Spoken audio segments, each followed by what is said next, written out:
Previously on Northeast Rails. Not for resale samples. Oh, I'm very curious to see what that's like. And when I pop her on, that don't sound good. And it was at this point that I realized what's going on. I remember now what that sound is. That's the sound of a DC engine on a DCC track. So what happens next? I found the source of the problem. That's not a DCC decoder. That is a dummy decoder. And now for the epic conclusion. Well, it'll conclude. One way or another, something's going to happen.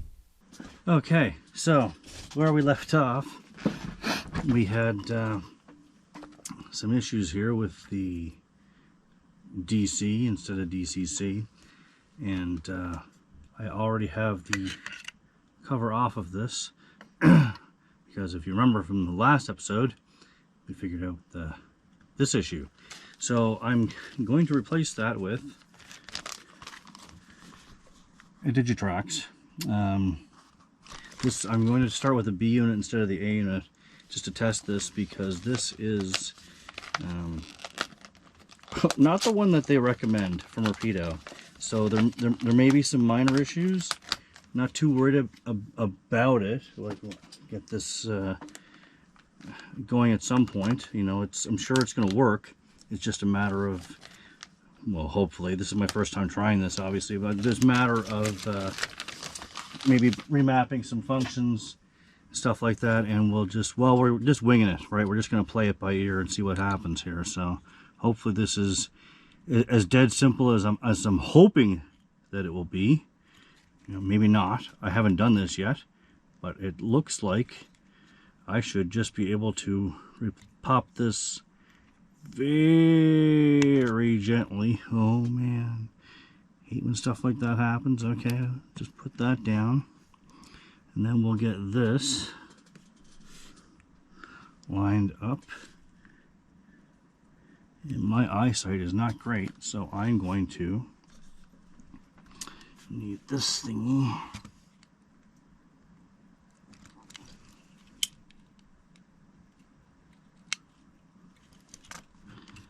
Oh. Looks right.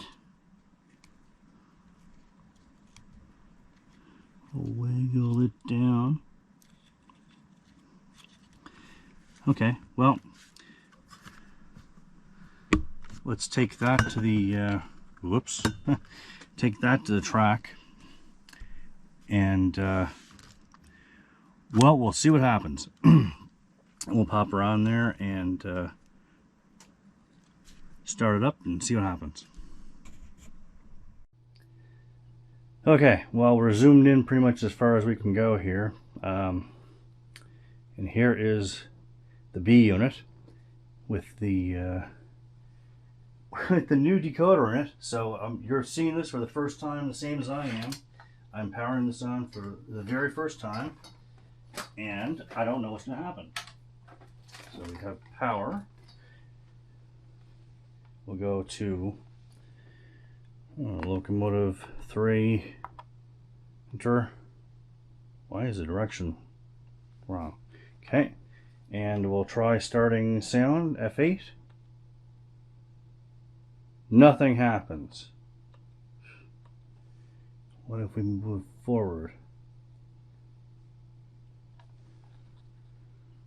Nothing happens. Well, okay, that's interesting. Maybe we're not. Maybe I'm still on DC. There I am. Nope, I'm on DCC. Nothing's happening. Well, beautiful. That's beautiful.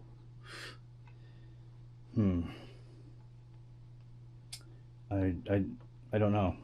It's well, it's not working. So back to the drawing board and see if I can figure this out. And another quick update on this. So I looked at the pinout on this, which is the Digitrax. Compared that to what they are recommending for the lock pilot. Lock sound would be the same pinout as well.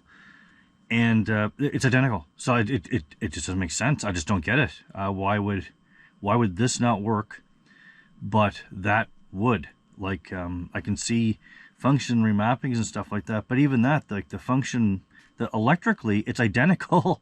It just doesn't make sense. Anyway, so it's the next step in this. I buy a lock pilot.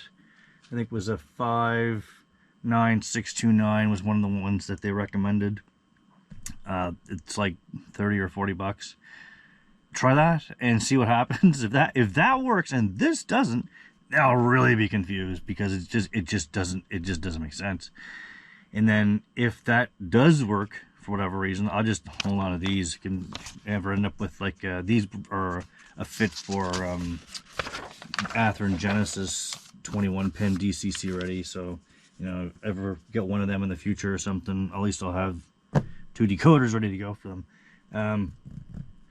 But yeah, okay, well, I guess the next step is try the lock pilot and go from there. I'm not going to buy a lock sound, because I'm not going to buy a lock programmer.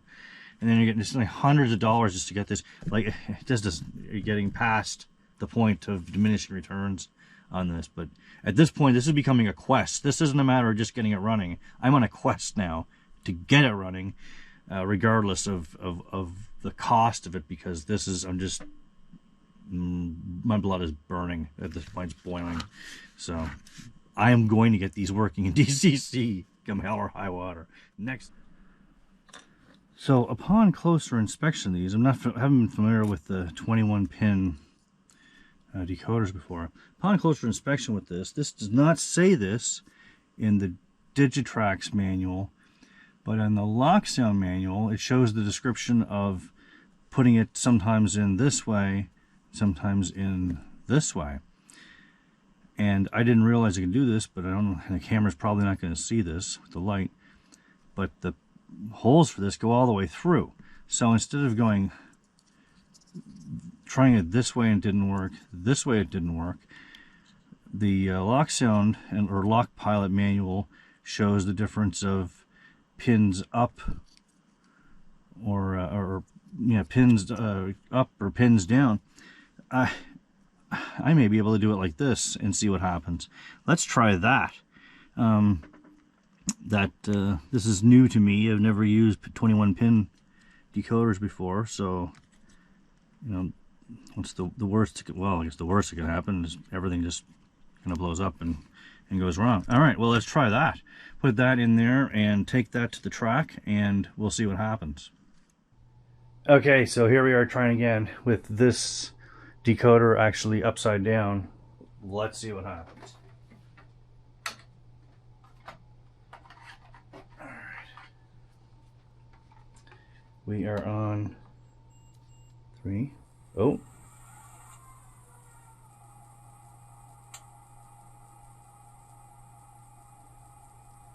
Well, that's a good sound. There should probably be with, since this doesn't know it's a B unit, I imagine there's a horn with it. There is. You wouldn't have that, but... so, it's working. So that was the problem all along. It does work. So I assume front and back should work fine. Yeah, it goes forward. We hit reverse. It goes back.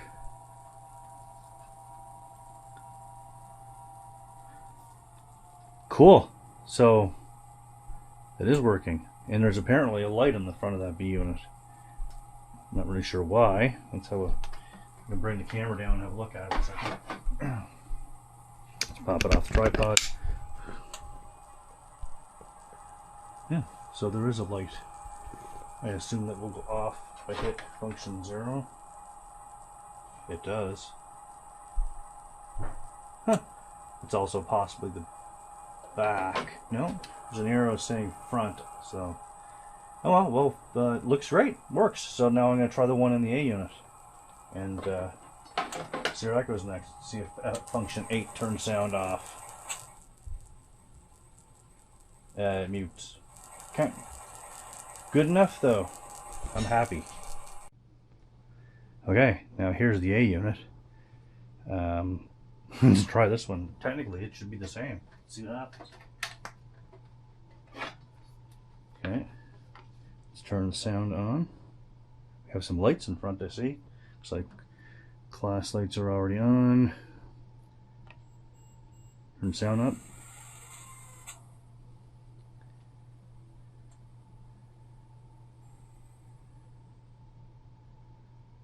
I have to turn the sound volume up a bit. There's lots of background noise in this room too, so you can't really hear it, but you should be able to hear the horn. Bell. Cool. Motion.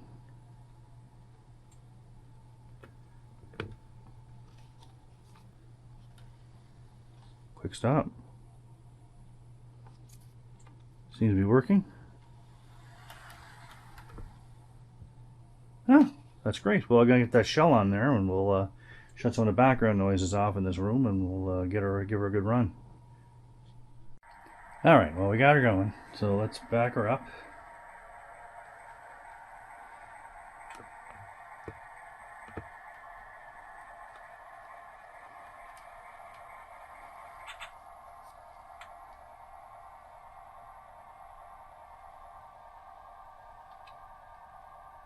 Looks like it hooked up. Change direction. Show the lights on.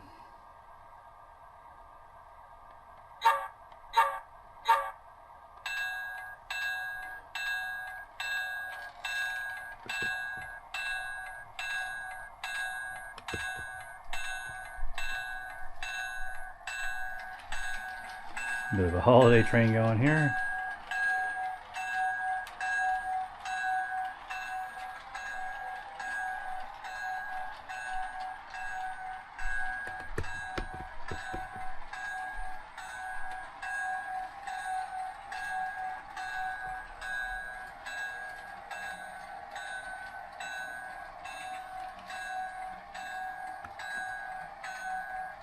But it's working. That's the most important part. Wish I could zoom in a little more here, but it's not too bad. You see it coming around the corner in a second.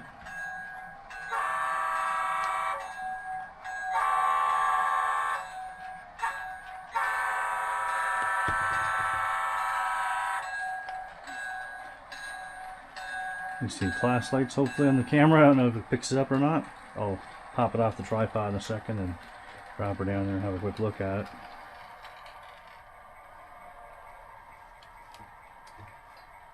Yeah, alright, what do we got here?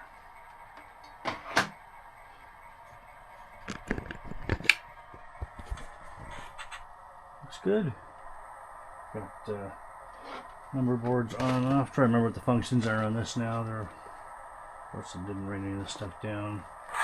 Now, 3 appears to be the track inspection lights, which is also a coupler noise. 4 is the number boards.